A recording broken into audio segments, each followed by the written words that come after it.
Conexão Clube Tambaú. Em dia com a saúde. Intervalo curto, 7 horas e 4 minutinhos, 7 e 4, nessa sexta-feira, a gente de volta, o nosso Conexão Clube Tambaú. Chegou a hora da gente tratar de saúde, falar de saúde, liberando o telefone. A gente vai receber, eu acredito que um dos principais ícones, né, da especialidade dele aqui na Paraíba. Eu já disse na TV, vou repetir aqui, viu, doutor? Não é missa de corpo presente, não. A Paraíba agradece, né, figuras como o doutor Alexandre Araúna, que está aqui no nosso estúdio pra gente falar de doenças respiratórias, Poliana Sorrentino, liberando o telefone para você participar e se consultar aqui com o doutor. É isso, liga agora, tá? 3015 37 37 ou mande sua mensagem, pode ser de áudio, de texto, para o nosso WhatsApp 99128 33 35. Doutor Alexandre, muito bem-vindo aqui ao nosso Conexão Clube Tambaú. Ele já falou, é uma satisfação grande, um dos melhores profissionais que a gente tem no país em pneumologia. Tem relação essa mudança de clima com tanta gente resfriada atualmente, doutor Alexandre? Primeiramente, muito bom dia a todos aqui da Conexão Clube Tambaú, a Erli do Povo, Poliana Sorrentino, Josival Pereira, Sil Batalha, Helena e Leonardo, que estão na produção aqui conosco, e aos nossos ouvintes. De fato, primeiramente, grato pelos elogios. Sei que parte da bondade, da generosidade dos amigos aqui, inclusive até conterrâneos. Mas, de fato, quando a gente fala em trato respiratório, Poliana, a gente vai falar preponderantemente daqueles meses que a gente está acostumado a falar, né? O mês lá entre mais ou menos março a setembro, outubro, que é o período dito nosso frio, dito nosso inverno, que aí facilmente a gente vai lembrar das viroses, seja gripe, resfriado, e ou também a velha, mais nova Covid, que faz parte do nosso sistema. Mas também outras doenças. E realmente o trato respiratório é o tocante do momento, né? Porque assim, bem ou mal, a gente saiu desse período, a gente tá percebendo que a gente já tá no dito quase que verão, né? Oficialmente falando. Já é novembro, a gente sabe que tá quente a temperatura, mas a gente vê pessoas já adoentadas. Isso talvez deva-se em parte pela presença recente do Covid na nossa história. Isso mudou um pouquinho a história dessas evoluções, inclusive com pneumonias também de forma muito mais intensas e internando pessoas, inclusive. Eu sempre tive uma dúvida e eu queria perguntar à pessoa certa. Eu tô na frente olhando nos olhos da pessoa certa aqui. Após a Covid, doutor, o povo ficou com mais temeroso, as doenças respiratórias, né? Eu aprendi que no Brasil a gente aprendeu a lavar as mãos depois da Covid. Mas o povo ficou com mais temor de doença respiratória depois da Covid. Como eu vou fazer a pergunta no mesmo sentido, vou aproveitar a juntar aqui. Os efeitos da Covid, elas fragilizaram mais as pessoas e então estão ocorrendo mais fatos de doenças respiratórias por conta disso, por conta desses efeitos? Perfeito, Erli, Josival. De fato, a Covid, ela trouxe coisas boas e coisas ruins. As boas é aí, lavar as mãos. As boas é aí, eu tô adoentado, resfriado, gripado, vou voltar a ser uma pessoa consciente de bom senso e vou usar máscara. Bom, coisas boas. Mas também a Covid nos fez rever alguns conceitos e, pasmem, acerca da própria história das doenças do trato respiratório. Olha, eu fui aluno da Escola Paulista de Medicina em São Paulo, morei lá 7 anos, e eu aprendi coisas que eu tive que revisar com a recente apresentação da Covid. Eu e professores meus, referências não Brasil, mas mundo. E de fato, quando a gente fala de Covid, a gente fala da Covid mais bobinha, que foi nariz, garganta, aquela pessoa nem passou por hospital ou até nega que teve doente. Mas também teve aquela Covid, que essa que a gente está falando aqui agora de forma especial, daqueles que tiveram internados, foram para hospitais, ficaram tempo lá com baixa de oxigênio, alguns foram entubados, alguns foram traqueostomizados e saíram vivos. O que é fato? Quando a gente corta, quando a gente lembra do período da Covid e lembra das doenças antes desse período e lembra dessas mesmas doenças após a Covid, a gente percebe que a doença Covid, ela deixou um estigma não só psíquico, porque traumatizou, deixou as pessoas mais, digamos, ansiosas, deprimidas, a gente sabe disso, a gente percebe isso nas ruas, mas também do trato respiratório a gente percebe que, por exemplo, e eu tive recente conversando com pneumologistas amigos meus do HU inclusive, que as pessoas estão agora com uma pneumonia muito mais agressiva. Ontem mesmo fui visitar um paciente jovem, 38 anos, com uma pneumonia que eu disse, olha, eu trato pneumonia todo dia. Mas desse seu perfil agora e você não tem doença nenhuma para justificar, não é comum. Isso a gente está vendo com muito mais frequência após o episódio da Covid. E é real. Após a Covid, um espirrar hoje em dia, você já olha de lado, já percebe que alguém está gripado. Antigamente não, a gripe passava, vinha, entrava, saía, a gente não sentia. A Covid já mostrou isso aqui. Ô, Poli. Erli, bora lembrar o nosso público ouvinte, telespectador também. Estamos ao vivo, viu, doutor Alexandre Araruna, também no YouTube, no nosso canal Conexão Clube Tambaú. E você, tá passando por alguma situação relacionada a resfriado, a gripe? Qual a sua dúvida? Alguém em casa com certeza tá, viu, doutor Alexandre? Lá em casa é um efeito manada. Um menino pega, o outro pega, depois passa pra gente. É assim que acontece. Às vezes o povo diz, chega em casa e coloca máscara, né? Não diz assim, né? Ou não coloca máscara, tira a máscara. Mas quando chega em casa que tem alguém doente, tem que colocar também, né?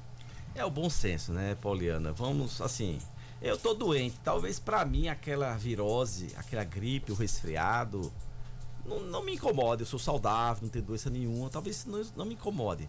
Mas eu posso estar perto de um senhor, de uma senhora, portadores de doenças crônicas, que seja mais sensível. Às vezes está acamada aquela senhorazinha mais limitada, né? Agora, aquela criança tem portador de doenças crônicas, ou aquela pessoa que usa eventualmente medicações que baixam a defesa. Então, para esses, o bom senso, olha, eu tô com minha garganta que pode ser boa para mim, usa máscara. Daqui a 2, 3, 4 dias eu retiro, pelo menos em proximidade daquelas pessoas. Quando vier sozinho, tô na paz. Então isso é o bom senso. Deixa-me aqui voltar a essa questão da Covid, e o senhor disse que eu estava querendo entender melhor, acho que todo mundo vai querer entender melhor. O senhor disse que as pessoas agora estão, quando chegam com um quadro de pneumonia, já é pneumonia num quadro muito avançado, e que os médicos estão relacionando isso com a Covid. Qual a relação da Covid com isso? E se está ocorrendo isso, o que é preciso fazer para prevenir, para não chegar logo com um quadro de pneumonia bastante avançado, como o senhor disse que tem sido registrado nos hospitais? Perfeito. A gente estava falando até então apenas de gripe, de resfriado e de Covid. Pneumonia já é. Estamos falando de vírus. Nariz que corre, garganta que dói, uma febre, um espirro, dor de garganta, o que for, tal, tem tempo curto e oficialmente não precisa de tratamento. Quando eu pus aqui o exemplo de pneumonia, via de regra eu vou falar o mais frequente, que é bactéria, né, que é outro tipo, que precisa de antibiótico, é outra linha de raciocínio. Mas eu fiz essa associação, primeiro porque pneumonia é a infecção que mais mata, certo? Hoje foi os dados Brasil aqui, que mais interna e dos internos que infectam mais mata. Só que quando eu falo que houve uma mudança de percurso, é porque a gente não sabe exatamente explicar o detalhe do que aconteceu, Josival. Mas a gente percebe nos números, na forma como essas pessoas chegam.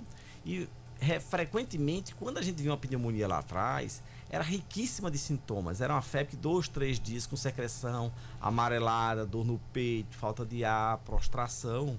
E que 2, 3, 4 dias a pessoa arriava, chegava na mesa do doutor fazer: doutor, estou muito mal. Então, quando ele chegava com essa informação, a gente percebia logo a informação versus o que a gente estava acostumado a ver. Só que agora a gente vê às vezes imagens muito maiores, em frequência maior. Daí, por exemplo, a gente percebe que isso mudou de certa forma. Isso eu não vou usar só a minha informação como referência, mas a literatura, e também estamos falando na cidade de João Pessoa, estado da Paraíba. Mas essa evolução, essa mudança de apresentação, a gente percebe que ficou visivelmente mais intensa após o Covid. E eu não estou mais falando exclusivamente daquelas pessoas que tiveram Covid grave.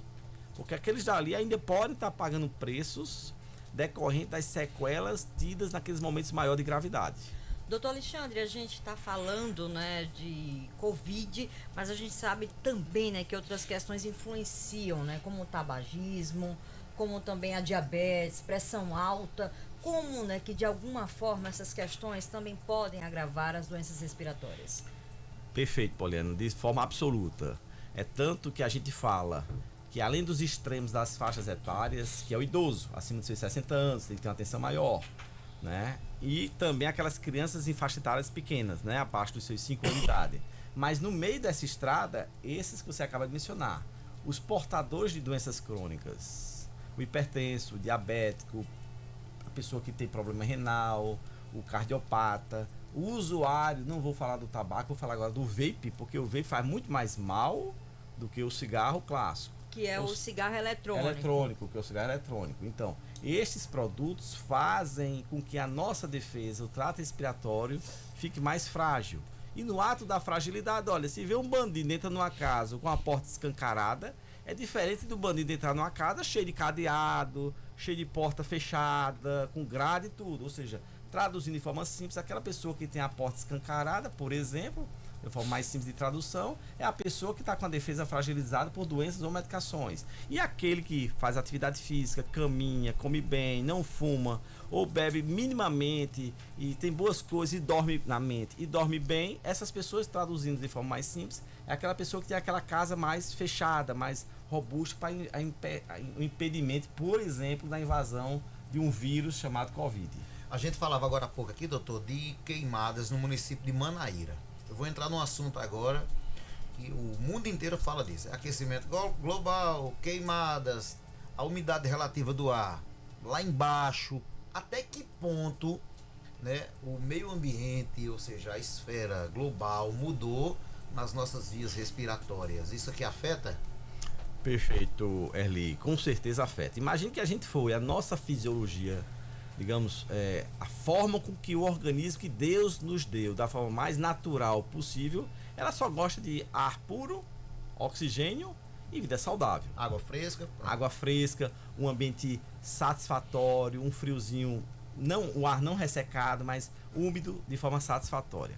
Tudo que for diferente disso, e aí a queimada, seja qualquer tipo de queimada, aí a queimada de qualquer produto, uma fogueira diante de você que está em frente à fogueira, claro, ou alguns produtos que não estejam em frente, mas eu pago o preço da inalação. Tudo isso muda. Tudo isso adentra a nossa via aérea, desde o nariz, machuca, rinite, espirra, coça, entope, mas vai adentrar o trato respiratório, os pulmões, e essa entrada pelas vias respiratórias vai machucar, vai inflamar e vai agudizar ou doenças que a pessoa já tenha, exemplo, um asma, um tabagista, usuário de cigarro eletrônico, né, um bronquite, qualquer outra doença mais importante, mas também pessoas que não têm nada e vão pagar o preço dessas doenças pela inalação. A diferença do cigarro eletrônico, vamos ser bem prática aqui, a diferença do cigarro eletrônico para o cigarro normal? A diferença é a enganação. Porque alguém é novo, bonitinho, não cheira, é mais caro, logo é mais chique. Dizem que o pobre não pode, só pode o rico, logo me diferenciam de uso e o preço vai estar aí. Eu vou inalar produtos que eu não conheço a origem. Esses produtos vão adentrar meu organismo, produtos feitos em vários cantos, várias esquinas do país e de forma muito mais intensa do que pessoas estão fazendo com outro cigarro.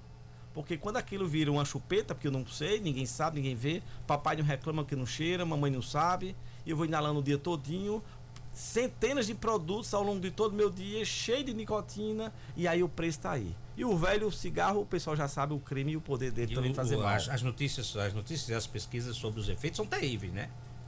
Com certeza. Me diga uma coisa, o senhor tem falado de pneumonia mais grave, tem falado que a história aqui de outros fatores, os fatores ambientais atingindo também o sistema respiratório, causando doenças respiratórias. Diante de um contexto desse, como é que se vive? O que é aconselhável fazer para evitar doenças respiratórias? Enfim, qual é a recomendação médica hoje, nesses meses aí, mais quente, dezembro e tal, vocês precisam tomar muito cuidado. O que é preciso fazer? Nossos pais, nossos avós já nos ensinaram, Josival. É o bom senso. Menino, evita a frieira da noite, sem camisa. Não sai do quente, vai pro frio direto. Evita cheirar o cigarro, fumar o cigarro dos outros. A fogueira tá queimando no São João, vai pra distante, brinca só o suficiente. Caça às alpergatas. Cobre o corpinho, tá tossindo, tá espirrando, vem mais pra casa. O bom senso. Lavar cabelo de noite, pode? Como? Lavar cabelo à noite. Olha, lavar cabelo à noite, Até vamos pode, lá. mas tem que secar. Pode. É mito ou é realidade? Vamos tirar Mãe não as lavava dúvidas aqui. manhã, Maria, antes de dormir, lavar o cabelo? De jeito nenhum. Meu cabelo é curto, eu não pago desse preço. Vamos falar para mulheres que têm cabelos longos, né? Essas vias de regra, pelo bom senso. Se eu vou dormir logo próximo do cabelo molhado e eu tenho crise de rinite, de alergia, de sinusite, sofro de qualquer doença respiratória, o bom senso que, de novo, Josival e Poliana, nossos avós já nos ensinaram. Não deve. Isso é fato. Agora, diante disso, um dia na vida, porque eu precisei, tomei uma fumaça grande, cheguei poluído em casa, eu não queria dormir assim.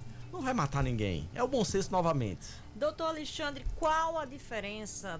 Virou até piada quando a gente chega na redação. O que é que você tem? Eu tô com it. Ou é sinusite, ou é rinite. Qual a diferença, né? Como é que a gente pode explicar para o público que está em casa? Só vou lembrar um pouquinho de latim, de português lá de trás. It significa inflamação.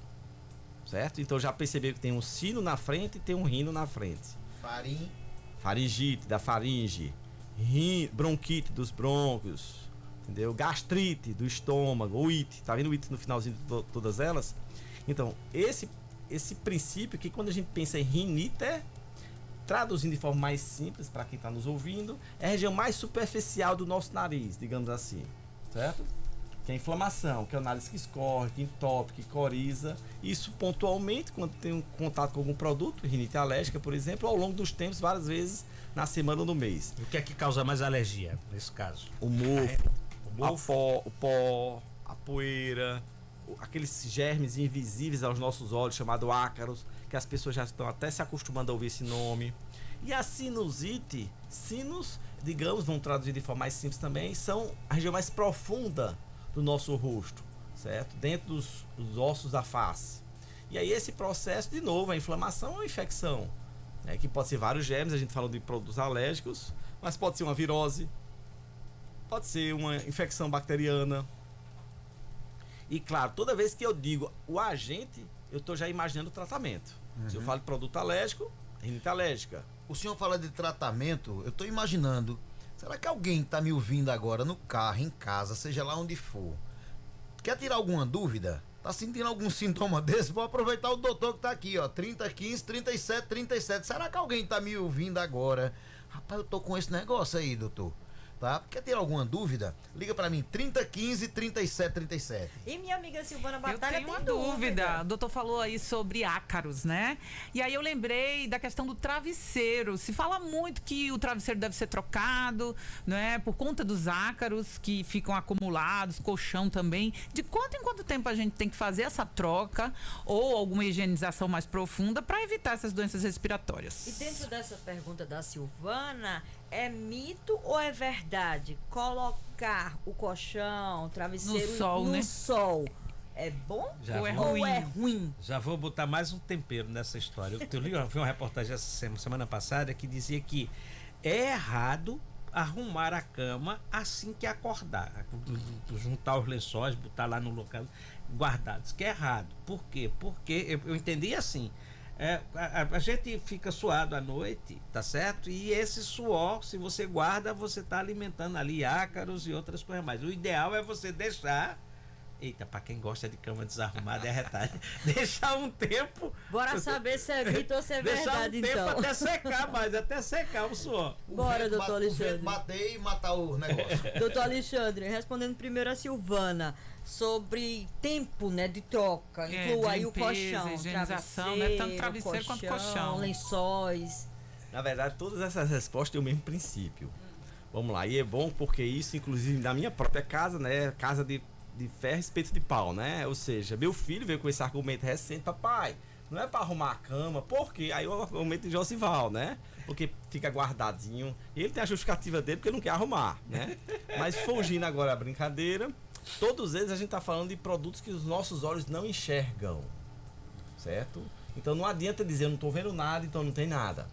Quando eu começo pelo onde eu tô dormindo, que é a minha cama, meu colchão, ali são pelo menos 6, 8, 9 horas da minha vida ali juntinho.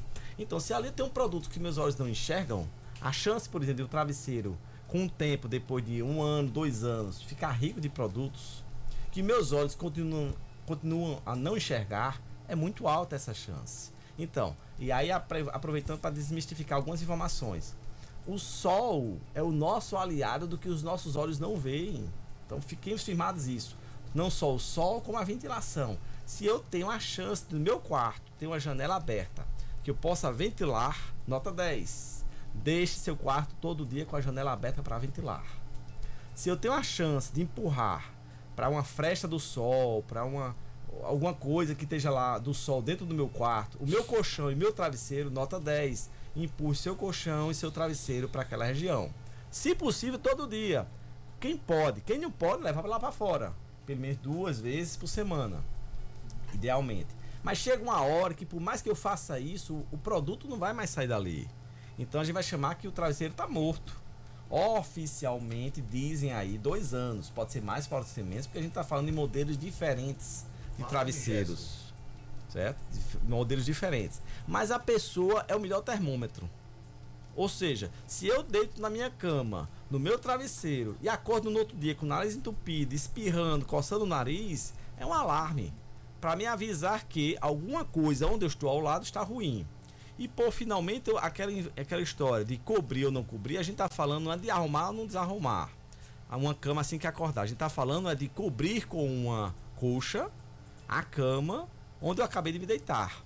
O bom senso leva que assim que eu me acorde, claro, como eu acabei de falar, o sol e a ventilação adentrem. Se não for possível, eu deixo um tempo hábil lá, ou espano, bato minha cama e tal, e posso depois então cobrir. No interior a gente botava pra quarar no sol. Bota pra quarar no sol, aí o sol resolvia, tá? Só pra eu fechar aqui com pelo menos uma pergunta que me enviaram aqui no privado aqui. Doutor, qual o melhor exercício, pra eu fechar aqui, o melhor exercício pra melhorar a parte respiratória? O primeiro. Esse aqui é ali, ó. Melhor exercício para melhorar a parte respiratória. Sem demorar a responder nada, a natação ela é a mais absoluta de todas. Pronto, tá respondido. Mas eu sei que tem pessoas que não gostam de natação. Eu não sei Então, nadar. tentando traduzir para as demais pessoas. Possivelmente aquela atividade aeróbica que ela gosta de fazer. De forma mais simples, uma caminhada. Doutor Alexandre Araruna, a gente vai precisar finalizar aqui porque o papo é tão interessante. Isso é uma O que, aula, né, Silvana? Pular corda também é bom, né? Excelente. É bom demais. Qualquer exercício é bom, né? Aeróbico. Todos são bons para pulmão. Agora, deixa eu lhe perguntar uma coisa. Se o senhor tivesse um único poder no mundo, qual o senhor escolheria? É a nossa pergunta do dia hoje. Josival fez uns 500 pedidos aqui. Ele precisa de uma lâmpada para esfregar e vir 10 desejos. Coloquei, doutor Alexandre Amar Araruna cegamente. aqui. Amar cegamente. Nos faz refletir demais esse desejo. viu? Resumiu muita coisa. Muita. coisa. Conversamos com o médico pneumologista Alexandre Araruna. Que satisfação, o senhor sabe que com certeza voltará mais vezes. E quando não puder, que estiver sintonizado na 102,5, pode falar com a gente, tira as dúvidas do nosso público, faz aquela consulta grátis para o nosso público, tá, doutor? Estamos a postos, Poliana, a todos que estão aqui comigo.